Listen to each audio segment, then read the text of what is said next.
Welcome to episode 6 of Mitts Off. We are joined today by Ducks center Ryan Strome. What a charismatic, good, down-to-earth guy. We're going to talk about some of the pressures about being a top pick in the NHL and his journey to being a vet of over 700 NHL games. Mitts Off is powered by Sports Interaction, our exclusive betting partner. Get in the action all summer long. Download the app to get started. 19 plus, and as always, please play responsibly. Here we are, joined by Mississauga native, former 5th overall New York Islanders draft pick, current Anaheim Ducks forward, 703 NHL games to his name. Let's welcome Ryan Strome to the podcast. How you doing, buddy? Good. Thanks for having me. Does that sound crazy to hear to you, 703 games? I feel like, I've known you for a bit now, but I feel like you've been through a lot in your career, especially at the start. So does that sound crazy to hear 700 plus already at this age? Totally. I don't feel 30 years old, even though I am, but it goes by so fast. I'm sure every guy would sit here and say the same thing, but you start to just go year after year, and I've been relatively healthy, which is nice. And 700 games is a lot. I think, 10 years ago, if I would have said you play 700 games, you'd be really happy with it. So now you just got to keep pushing to the end and, try to squeeze every year you can out. So I still feel like I got a lot of good hockey left in me, and I've definitely learned a lot along the way, how to take care of yourself and how to get to that. 1,000 games is obviously a big goal of mine, and that's a benchmark that I hope I can obtain. And I think as a player, you need something to work towards and to try to stay healthy and keep getting better. And here we are. And I'm sure you had a lot of that in your mind after an extensive career, and you sign in Anaheim.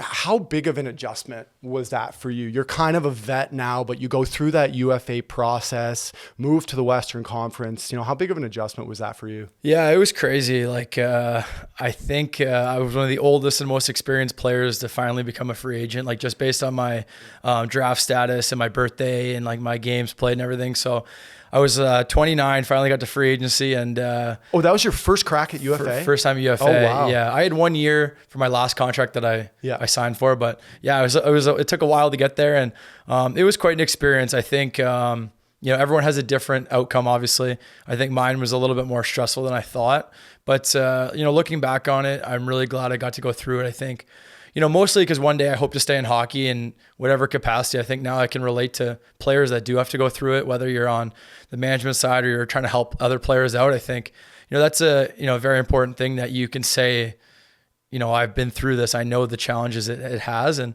obviously it's a great outcome, but, it's definitely stressful when you have no idea where you're going to live and you got 2 kids and a family to support. It's, and you got everyone texting you, asking you what's going to happen. It's a busy day. And I know you say it's stressful, but it shouldn't be, right? I'm sure you had a couple options, and I think the obvious answer as to why you would sign there is you got good money, you got good term, and it's a great place to live. But I'm sure you had a couple options on the table. You want to give us some insight onto your decision-making process and what you were looking at? Well, it's tough because with the way it's kind of shaped out now, you kind of get you don't really have that window anymore. They took that out, so you're only allowed to kind of talk to teams that have interest. You're not really allowed to have anything in writing, and then things start to come out the night before, you get the leak of who's going where, whatever. And for me, there was a few centermen on the market that year, and Malkin was one of them that went back to Pittsburgh, and then Andrew Kopp was one of my teammates in New York, and he went to Detroit, and then found out that Trocheck was going to the Rangers. So then as things kind of fell into place, the same teams that seemed to be talking to every type of guy just kind of fizzled itself out, and Anaheim was the team there, and we just kind of made it work. So, it's a great fit. I think a little bit different than what I used to in New York, but I think my experience and, my past has been one of the reasons why they wanted to sign me, and just to, help kind of right the ship a little bit there and try to turn the corner and get things back rolling. And I've seen, a lot in my career. I feel like some good, some bad. And I feel like I'm a good guy to have around for some of the hard times that we went through last year. Any Canadian teams in the mix? I got to ask you. No. I was thinking Vancouver, someone that was thin down the middle. I was Winnipeg was a little bit talking very slightly, but it didn't really get too far. I don't know, man. Winnipeg or Anaheim? Yeah, my wife was pretty easy to sell on that one. But no, I think, you kind of leave it up to your agent. I know everyone says that, but you kind of just get relayed the information that your agent wants to relay to you. So there may be things that I don't know or things that aren't true that, he kind of tells me, I only know what he's telling me, right? So I don't know what was really going on, but it's a crazy process. And, once it boils down to it, it's a lot of money on the table. I think that's the biggest thing that I was realizing. And as much as I say it was stressful, I kept telling myself, and this is life-changing money for my family, and it was a great day. So.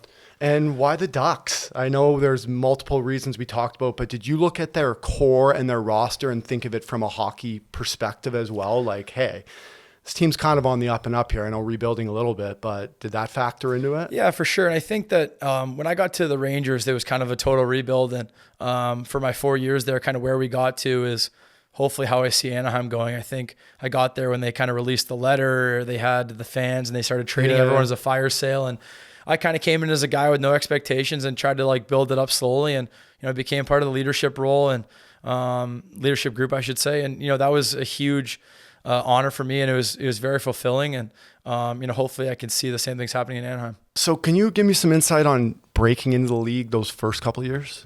Yeah, it's definitely tough. It's I actually was just talking to a young guy at the rink and his dad just before I came here, and I said, the biggest thing that I regret is just comparing myself to other guys in my draft, because, once the draft day is done, it doesn't really matter at all. It literally is just a number on a page, and it's all about what you do from here on out. And I feel like I was always a little bit worried about or comparing myself to the other guys in my draft. And, some guys break in and play sooner, but they're already out of the league. I think it's very important that young guys realize that everyone takes a different path. And for me, I went to the minors. I think I was the last guy in the top 10 to play in the NHL. And at the time, you're putting a ton of pressure on yourself, but it really doesn't matter that much. It's all about your development and just staying with the program. And when I went down to the minors, I had a really good start. And I think I actually built up a little confidence that I could play in pro hockey, then I was used to it. And then in the NHL, it's a totally different beast. And, I've had some good moments, had some bad moments. And it's really important you just stay confident. That was the biggest thing I learned. Anytime you lose confidence, especially as a young player, it's so easy to lose your game. And I think nowadays there's so much pressure on guys with the media, the social media, and just even now, I watch these kids, and I could say this now. I don't have any Instagram or anything, and I'll look over at their phone and they're watching highlights, or they're watching prospect rankings. I see them scrolling, and I'm they're always comparing themselves to other people, and I feel like it's really important as a professional athlete that you just worry about yourself and your trajectory. I mean, there's guys now like Brandon Hagel just signed. I think he was an overager in junior maybe. It's everyone's a totally different situation. So I think that's one of the biggest things and the hardest lessons I learned was not to compare myself to anybody else and just try to ride those waves. I think, anytime you take your foot off the gas, even just a little bit in the NHL, it's going to catch up to you. And at every other level of your life, you're always playing with kids that are the same age as you, or you're just getting older, like the OHL or whatever level. But in the NHL, it's just a constant battle every year to get better and better. It doesn't matter really who you are. And I think that and the confidence thing were the two biggest things I learned. And, there were some hard lessons, but looking back on it, I really wouldn't change too much. I think going from, some highs down to some lows and back to some highs, I think you really learn a lot about yourself. And some of the proudest things I am are the way I handle those moments, and I've able to, kind of find my way and battle through that adversity. Well, I saw a great quote you had about Kaapo Kakko and how you're more equipped to handle the ups and downs now at the age you're at, and kind of what he was going through, Lafreniere's going through, because it's really not easy. I can't imagine that the social media plays a positive part in it too. And I'm glad you brought that up, because I had a guy in Edmonton, his stick's actually on the wall right now. He used to search his name on Twitter after every game and just read. He'd read what people said about him, and it took him a couple months to realize this isn't the way. But it's become so prominent for us to be on our phones, searching, reading, watching highlights, watching other guys. Did you find that to be a bit of a challenge? And can you kind of speak on the social media aspect in today's game? Yeah, anyone that knows me is going to be kind of laughing if they hear this, because I try to advocate as much as I can now. And actually, the Rangers have a bunch of guys that kind of followed in my footsteps. I just deleted everything off my phone. So I didn't have anything during the season. No Instagram, no Twitter. I have my Twitter on my iPad once in a while when I'm looking up news when I'm bored at night. But the hockey stuff and kind of reading about yourself was completely shut off from me. I think for me, that was just the best way to handle it. I feel like if you were able just to focus on what you need to do every day, and just kind of worry about that. It was the best way forward for me. And it's really not an easy thing to do because it's everywhere. And I know people are so connected by social media and stuff like that, which is great. That's what it's all about, whether it's family members or whatever. But for me, I found myself that it wasn't doing any good for me. And,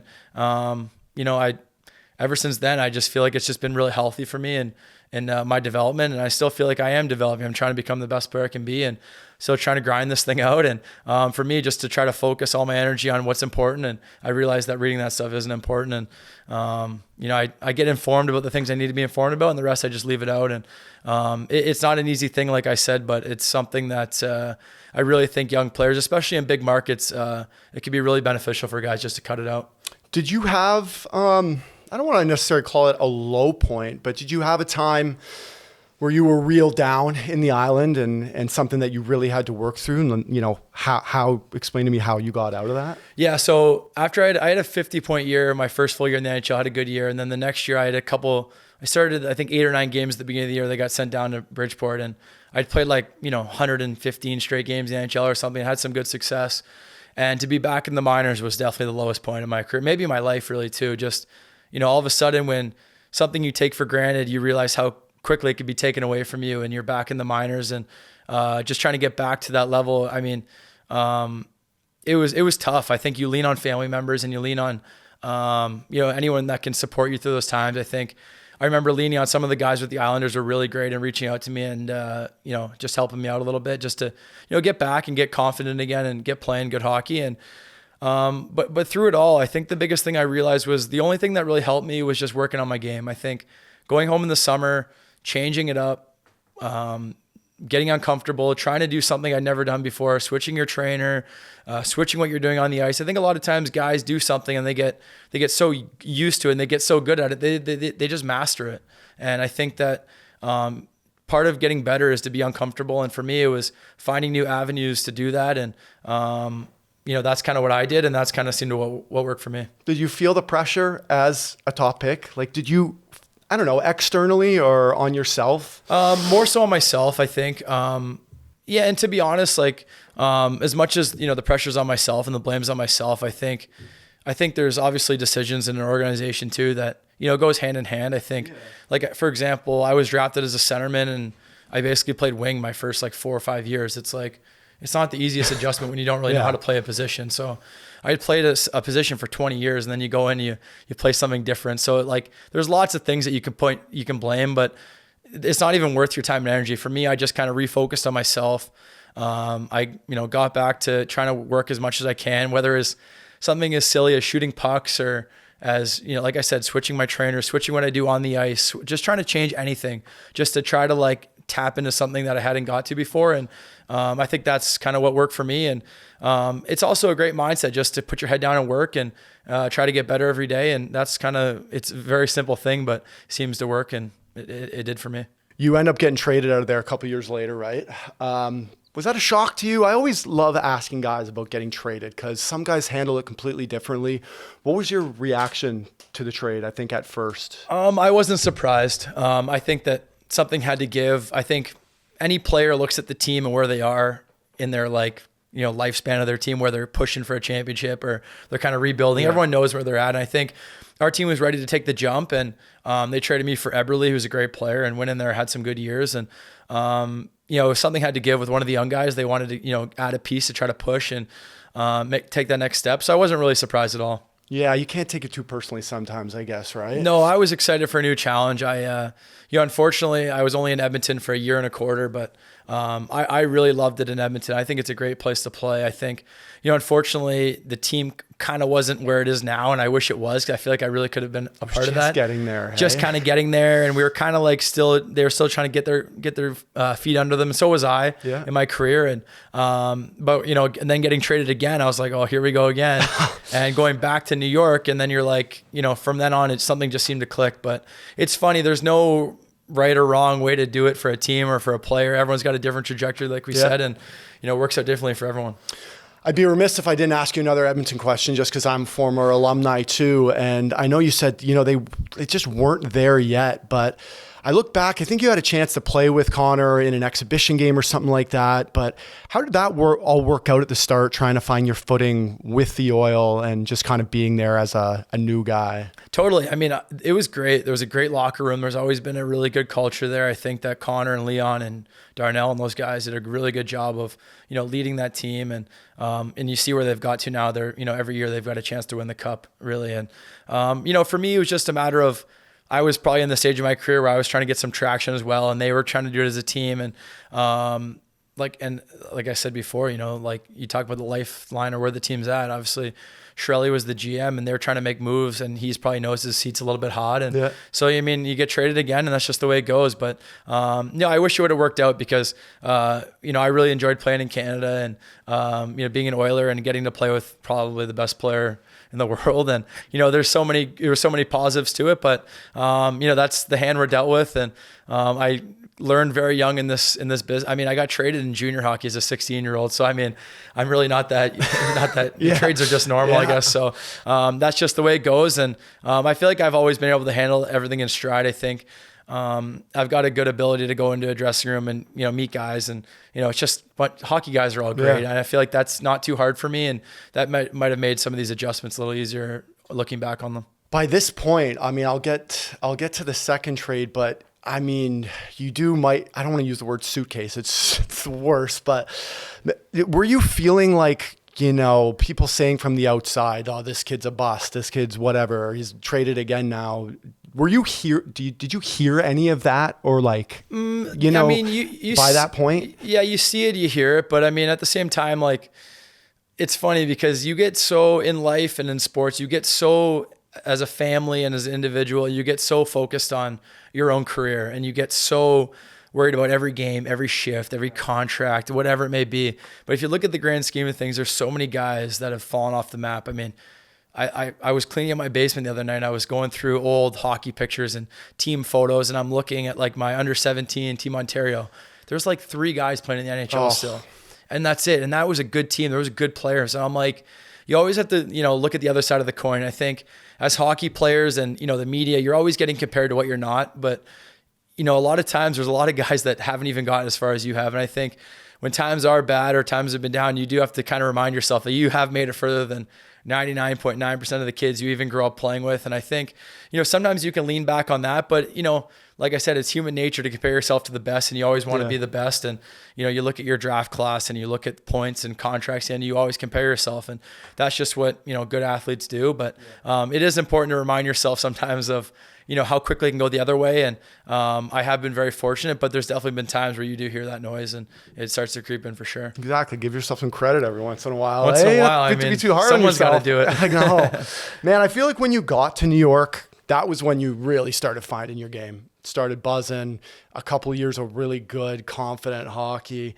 I mean, what happened there for you? Was it a mix of, finding the right guys to play with or the situation? I just feel like things started to go really well for you when you got there. Yeah, it was a combination of everything, really. I think one of the biggest things I think I did is I actually hired Adam Oates, and that was the year I got traded to the Rangers. And I'm in Edmonton and I don't really have a great start. I'm playing good hockey, just nothing's really going well, but I can't score, can't get any points, you're no confidence. And then go to the Rangers, and I wasn't really playing that much at first. I was playing on the 4th line and kind of just like, they were kind of, what do we have in this guy? Like they actually called Doug Waite, who's an old coach of mine, who gave them an endorsement, said I'm a good guy, good kid, whatever, give me a chance. And, thankful to him that it worked out, and I appreciative of that. But, all of a sudden, I think the trade deadline happens with the Rangers, and they're kind of on a fire sale, and they trade Kevin Hayes, Matt Zuccarello, all these guys, and all of a sudden there's a bit of an opening, and to get on the power play a little more and do this, do that, and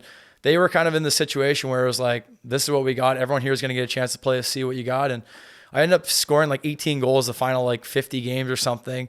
Had a good finish, and then they said in the summer, they said, let's make this a good story. Let's not make this a good 50-game run. Let's come back next year and keep it going. And I did. And I came back and we signed Panarin that summer.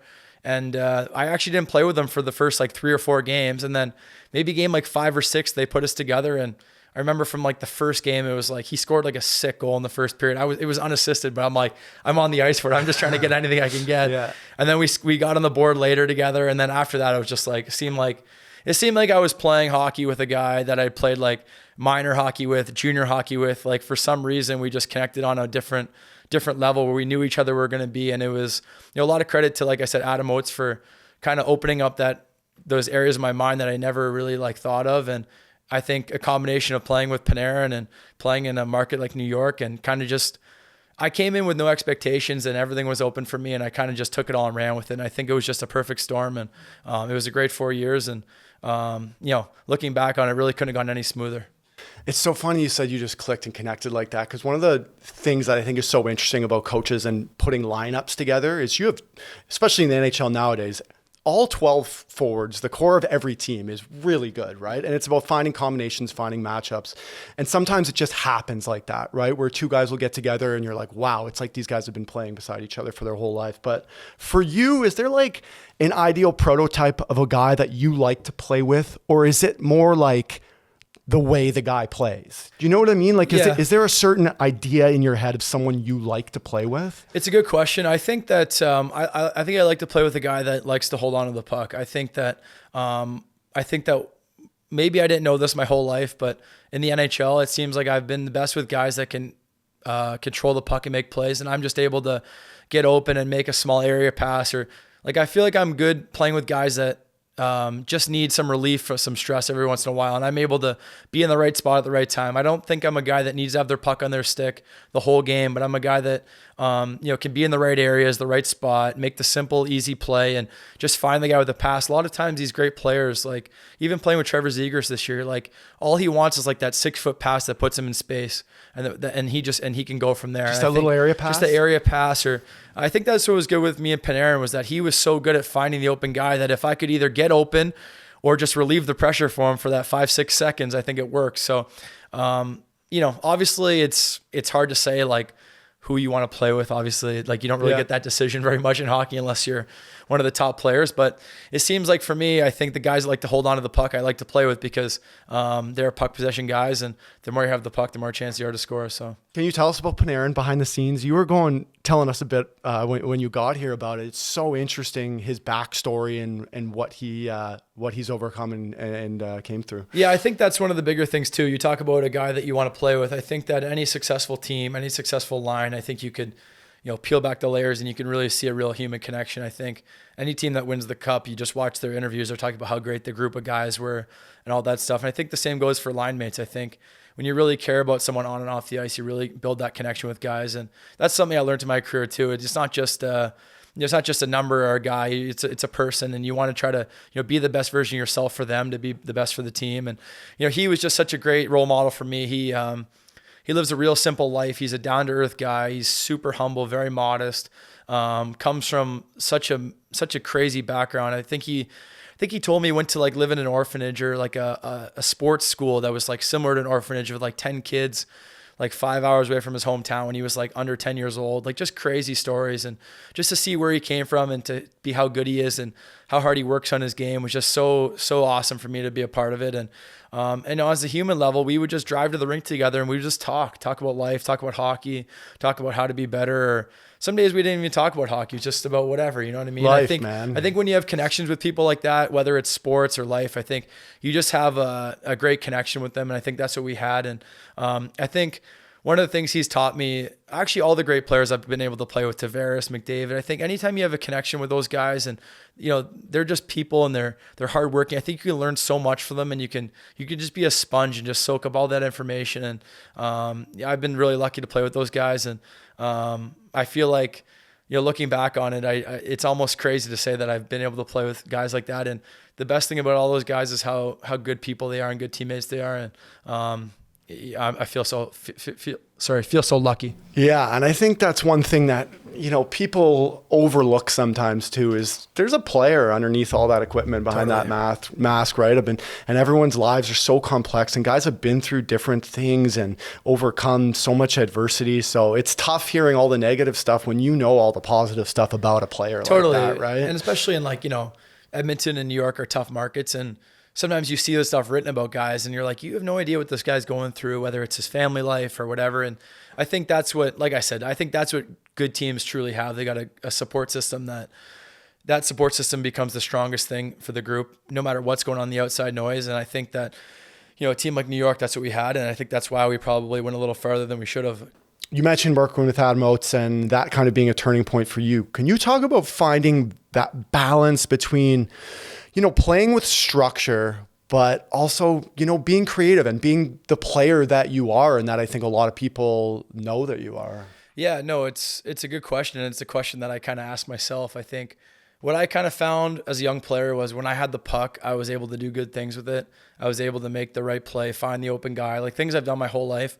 I think the hardest transition to the NHL was those touches and those chances to get the puck just shrink because it's a harder league.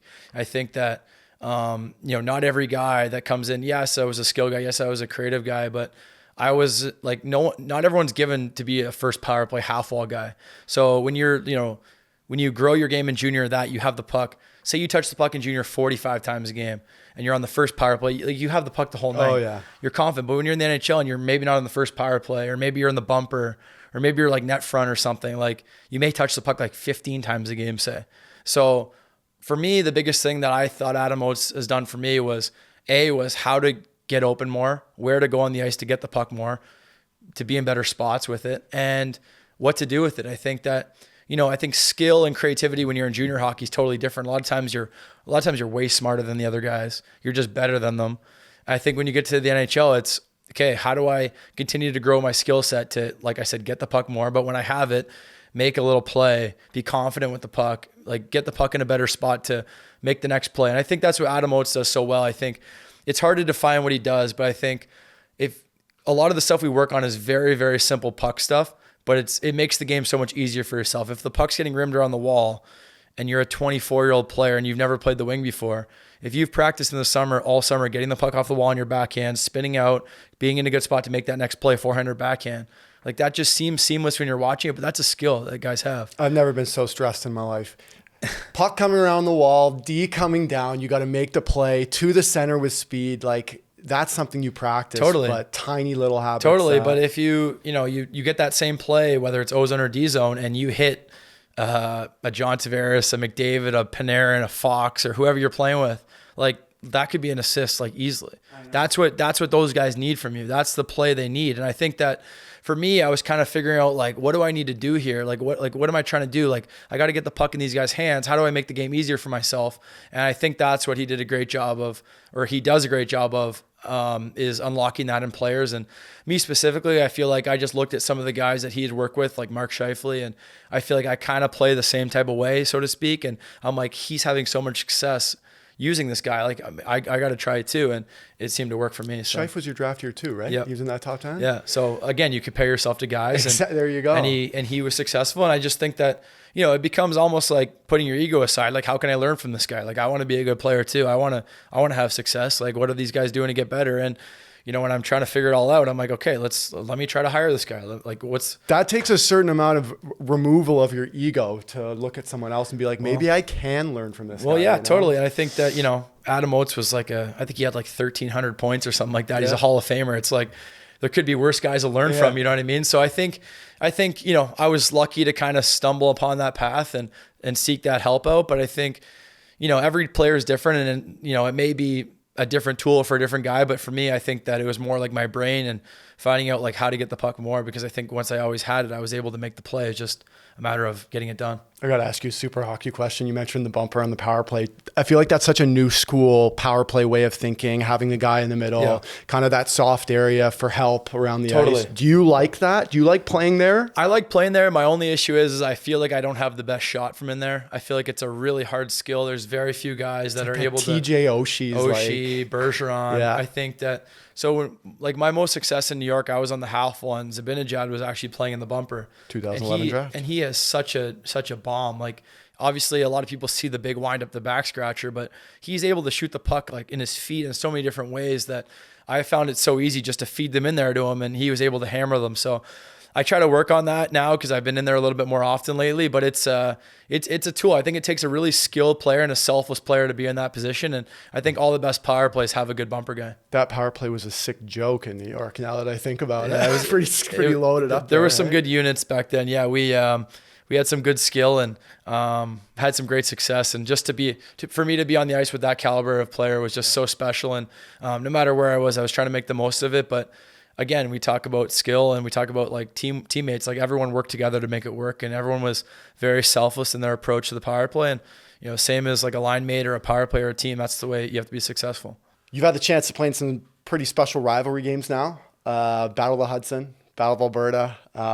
Is the Isles and the Rangers, is that a rivalry game? Like, is there some animosity there? The Battle of Alberta is awesome. Don't get me wrong, but the New York game is unbelievable. Out of anything that I just mentioned? I would say for me, it was always the Islanders on both sides of it. I remember playing when I was in the Islanders at the Coliseum against the Rangers, and I don't even know if we won the game. I had a good game, of course. That's why I remember it. But like looking back on it, it was like a 7-5 game. And like every Islanders-Rangers game has like 50-50 fans in there. So when the Rangers fans are flooding the Coliseum or vice versa, when there's Islanders fans in MSG, it is just like, it's the most electric crowd. And the people in New York are so passionate. I think that for me is like the craziest route. It's a 30-minute train ride, right? That it's old just, Nassau Coliseum too. It's unbelievable. And you know what? Even to be honest, the Rangers and Devils have a really good rivalry too. Yeah. I remember going and I remember playing for the Rangers, and anytime you score, like the Rock would be pretty loud with the Rangers fans, and that's a pretty cool thing. But I have to say though, and I'm not just biased, but the Ducks and Kings was pretty heated this year. Get in there, hey? Not as much at crypto, but when they would come out to Anaheim, there was some pretty good crowds, a lot of LA fans, which I think anytime you're on the home team and you hear the road fans, you get a little fired up, and it pisses you off a little bit. And those are the best. I think as players, you live for those moments. And I mean, I remember my first like Saturday night game in Edmonton. I'm like, this is like one of the first times I've ever been on Hockey Night in Canada. This is like unbelievable and all that stuff. So, I mean, looking back on it, those are, things you look at as a kid and you just pray to be in one of those moments. And to say I've done a few of those rivalries is unreal. So you mentioned Anaheim. Let's get to Anaheim then. I mean, you're out in the West now. I mean, I had the chance to play with a couple of those guys there. Max Jones, Troy Terry, who is, what a great kid, Sick. Sick player. Paid his dues in the minors for a little bit. Isaac Lundestrom. It's just certainly a young, exciting team. Can you tell me about just what's going on in Anaheim here, and especially Zegras, Drysdale, these guys coming up the pipe, and a little bit of an outlook here for the Duckies? Yeah, I think, the way I see it, I think there's a pretty solid forward group. I think that's always evolving. I think you're always trying to add to it, and we've got some good players on the back end, and I think pretty sure the Ducks have like the OHL, the WHL, and the Quebec defenseman of the year from every league coming in. So I think, whether those guys crack the lineup this year or they get some seasoning in San Diego, a spot quite well. I think the best. Shout out San Diego. I think it's gonna be a bright future, and I think they want to try to be patient with those guys and do it the right way. And that's really seems to be the model in today's NHL. I think if you look at any team that's won the Cup lately, it seems like they kind of bring it almost back to the bottom, and you need a couple high draft picks. You need to hit on those picks, then you need to roll up from there. So hopefully I can be a part of that in a leadership role and just continue to, try to be as good of a player as I can be. I think guys, like I said, can look to me for a little bit of guidance on things. I know that, for example, a guy like Terrace, he's been through so much, and now he can be that role model for guys. I think, a guy that paid his dues in the minors, got healthy scratch, been through some ups and downs, and then bang, back-to-back years as an all-star. I think we got a lot of good people and good players that I think can really right this ship, hopefully sooner rather than later. And obviously a great goalie in Gibby. And, hopefully we can take that small step this year. I think as players, all you want is just that small steps each year. So obviously last year wasn't great for us. It was really tough. I think, mentally it was just such a grind. I think just to, lose so many games, it really sucks. And we're athletes, we're competitive. And I think this year we got to raise the bar and just try to keep taking those steps each year. And obviously management and the coach are going to do everything they can to help us. But I think it's on us as players to take that next step and take some accountability in the locker room and try to be better. Can you give us a little bit on Zegras and, I don't know, his personality and just kind of what he's like, what he's like as a teammate? A lot of people see, what they see on social media and stuff. I mean, he's obviously very marketable athlete and very marketable person, but I think he's a really misunderstood kid. I think that he's super, super competitive. I think he really cares a lot. I think he's got a lot of drive. I know he loves hockey. I think he is very dedicated, and those are the things that I see. I think everyone else sees the skill and the marketability and the hair and, everything else he does. But I really what I admire about him is his competitiveness and stuff. And I think that he brings it every day. He's the last guy on the ice at practice every day. Yeah, he's goofing around a little bit, but he's working on his one-timer. He's working on this. He's working on that. And I think that love for the game and that love for getting better is what's going to make him a good player and keep pushing him forward. And it's going to be awesome to see his growth. I think he's only tapped into what he can be. I think that, like I said, everyone sees the NHL moves or the cover and the Michigan goal and stuff like that. But getting to play with him, I mean, he's a guy that sees the ice like not many do, and he has the ability to make plays that not many do. And I think once he continues to grow in that and build that part of his game out, which I know he's going to do because he loves the game, I think it's going to be really special to see firsthand, similar to those other guys I mentioned earlier. You got any funny stories off top of your head? I swear, Sammy Carrick told me he booted Getsy off a training table, or told Getsy to get off a training table or something. But do you have anything off the top of your head you can remember? There's so many things. Like every day I could just look at him. I'm like, I actually can't even believe you're doing this. Like, it's crazy. I mean, for me, what stands out, I mean, there's so many things. Like, I'm going to forget something for sure. But this guy rolls into the rink for a game with he's got a yellow Ford Bronco with no hood, no roof on it. And he's got the shades on and like an iced coffee. I'm like, man, this is unbelievable. Like, this is I'm looking at this and he's walking in and he's a really confident kid. And I think that's a good thing to have. And I think he rides that confident and cocky level pretty tight line. But the way I see it is I don't know, he's not perfect, and I'm sure there's things he's going to mature and grow up on, which we all do. But I think that, like I mentioned earlier, one of the things I lost for times in my career is my confidence. And I think that anytime I see a young player overconfident, I don't really think twice about it, because I know when I lost my confidence, I was nowhere near the player I can be. So I'd rather a guy that knows he's a good player, knows he can score every night, knows he can beat a guy one-on-one, because I think those are the guys that are the great players in our league. So you can almost give those kids a little more rope, right? A couple strikes to maybe try something, let them do their thing, so they're not just thinking, man, I just got to keep it simple and do this and that. Totally. And, maybe this isn't the most team thing to say, but especially in a year where things are going bad, I remember my dad calling me one day. He's like, you tried to make that pass and whatever. I'm like, I agree with you if we're in the playoffs, but we're not in the playoffs, and we don't get the puck as much as I was used to in the past few years. So if I don't continue to try to make that play, I'm never going to be able to make that play anymore in my career. So it's such a fine line between being confident and making those plays, or in realizing where you're at in your team kind of evolution. I mean, we're not a playoff team. If it's game 6 in the playoffs, I'm not going to be trying that pass, but I only get that play a couple times a game now. I got to be able to make that play if I want to be a good player. So I know what those guys deal with, and I know kind of their mindset, and it's about reining them in and finding that fine line. But all our young guys are great kids, and they work extremely hard, and that's what I love about them. They all love hockey. So 30 years old now, right? You've had some time to play in the East and the West. And I love this conversation because I spent 3 years in Edmonton, and what an absolute wake-up call for me when I signed in New Jersey and got to camp there and played my first couple games. And then I got into the fold, and I'll never forget, John Hines having this breakout where the D were just wheeling the net and chipping it off the glass, wingers to speed, win the battle up ice. It was just like a track meet, man. And I was used to Edmonton, center low and slow, coming up as a unit, having different options. Maybe the center cuts sometimes, but it was just so go, go, go in the East. And you've played some big minutes down the middle, both conferences.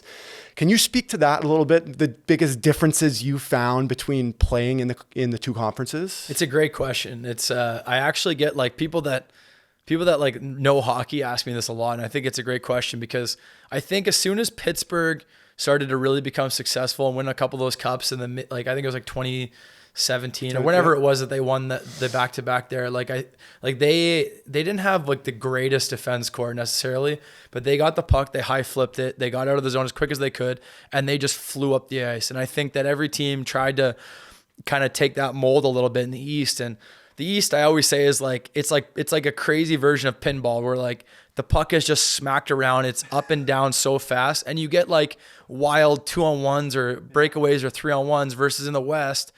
It's very when I picture the Western Conference, I picture watching the NHL in like 2003, just D to D. The only way to get a scoring chance is a 3-on-2 or a 4-on-3. No one's getting caught pinching. And it's true. I still feel that's the same way. I mean, it maybe is changing a little bit, but the West is definitely, I'd say, it's always been notoriously heavier, more physical. I mean, LA and Anaheim back in the day were they had the biggest teams ever. So you go to the West Coast Swing, you just get pounded on Even for a few San nights. Jose up there. San with Jose, Burns it and was Ford and Marlowe. Like everyone was just so big. It was the worst road trip of all time. Ever. And then you come to the East and it's just like, Crosby, Malkin flying up the ice, Ovechkin just like flying around.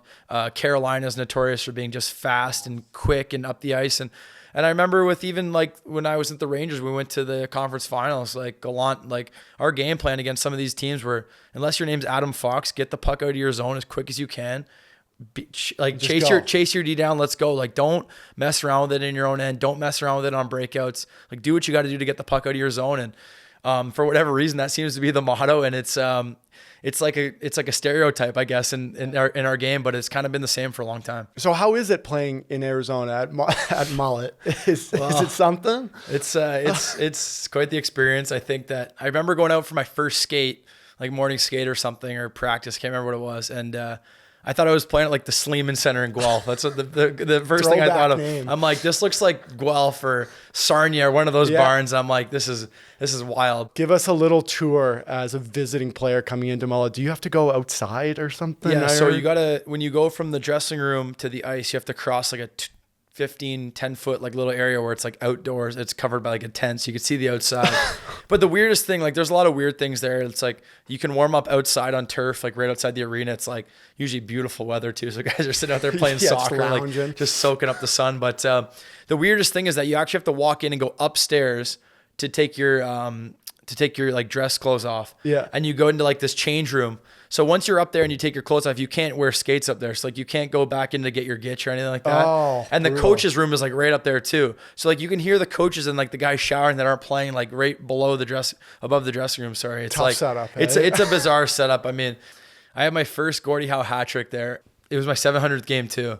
So that was I guess I have a little bit memory with Mullett Arena. Game 700 Gordie Howe hat trick? Yeah. Was that the first Gordie of your career? First Gordie of my career, yeah. It was an afternoon game. I woke up for breakfast at like 8, 9, whatever, like almost like puking my brains out, like sick. I don't know what happened. And I went back to bed, like got a nap, figured out, find a way to play 700th game. Like it's like everyone knows it's my 700th game. Like you don't want to miss it. My wife and my parents and stuff. And then go out there and got a Gordie Howe hat trick. So with like 3 games left in the year against Arizona, there wasn't really too much to play for. Actually, I remember some of the boys, we had a golf trip to Pebble Beach at the end of the year planned. And after I got in the fight, one of the boys like, how's the hand? You going to be good for Pebble? You'd be all right to golf. But that's, like we talk about the competitive spirit and wanting to win. I think once the game starts, that those kind of emotions pick up, and the guy gave me a couple of shots. So that was it. Yeah, it's unreal. Congrats, man.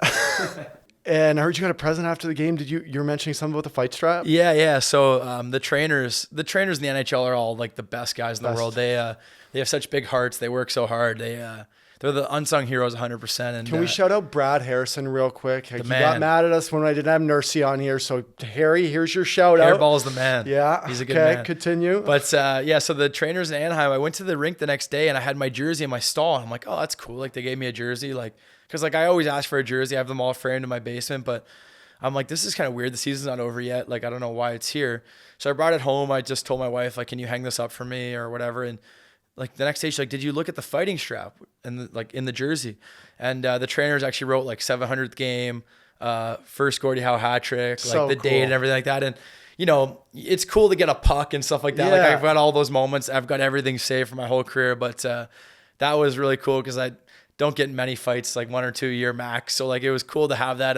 I told my dad that actually. He's like, what are you gonna do? So I'm debating maybe like cutting it out of the jersey and then framing it like beside the jersey somehow. I don't know how I'm gonna do it, but it was a really nice touch from those trainers. And being drafted as a skill guy and everything, I never thought I'd have a fighting strap signed for my 700th game. So, good on you, man. I had in my whole NHL career, no Gordies. I could always get the fight and the apple. It was always the elusive goal that got away from me. It's hard. I feel like especially like better than anyone. Like once you get a fight, it's hard to play the rest of the game. Oh yeah, it's hard to play.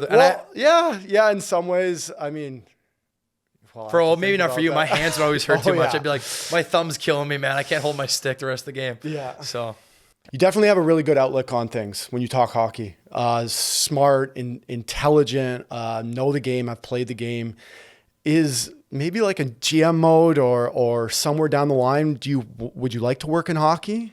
Yeah, I mean, I feel like hockey is the thing that I love and I know the best out of anything in the world. So I definitely want to do that in some capacity. I mean, I've had teammates argue with me whether they think I'd be a better coach or GM, and they, whatever, just when we're goofing around with the guys. But I don't know. I feel like I've always been a guy that's been well informed, whether it's been about like contracts or been part of the players union, just to try to learn as much as I can. And I don't know where it's going to take me, to be honest with you. I know that I want to do something. I feel like going through what I've gone through, I want to help players out to be the best they can be. So I don't know which path that's going to be, but at the same time, I really think that being a GM or a coach is a true skill. And I think that, I could sit here today and say, I want to be a GM, and, I do want to be a GM or a coach or something, or at least in those decision-making processes. But I really think that until you're like in those situations, you never know how you're going to be. And I think a lot of times I think, oh, this guy's an idiot. Like, he should be doing that, or he should be doing this or whatever. But I feel like until you're sitting in that chair, it's a lot harder than we think. So I think the goal for me after hockey is just going to be try to cozy myself up with someone that I really admire, whether that's an agent or a coach or someone, and just try to get some sort of insight on the day-to-day things. And because from there on out, I think the options are endless, but I truly think that I'm trying to leave things open-ended, because you don't know what you're going to be good at or what your niche is going to be. So I guess we'll just kind of see where it takes us. We still got another 5-10 before that. Well, I hope so. I think, you never want to look too far ahead, for sure. I think especially you get to 30, I mean, if you start thinking about what you want to do after hockey, it's tough. And for me, having young kids too, I want to try to play as long as I can so they can remember their dad as a hockey player, and they can get to come to the rink and stuff like that. So we'll see where it goes. But I mean, I love the game, and the game's given me and my family like a life that we never could have imagined, like in our wildest dreams, being a family of 3 boys from Mississauga. But I mean, we'll see where it goes. Well, man, I really appreciate you stopping by. The story, kind of what you've been through, is so interesting. And man, looking at that 700 plus games after all this, getting to come in now as a vet to Anaheim, I wish you nothing but the best. It is going to be so fun to watch Ducks hockey here the next year or two, I feel like, especially with Carlson coming down the pipe. So just want to wish you luck, wish you the best, and stick with it, man. Like you said, take nothing for granted. That's right. It's a blessing, man. So thanks for stopping by. Thank you very much.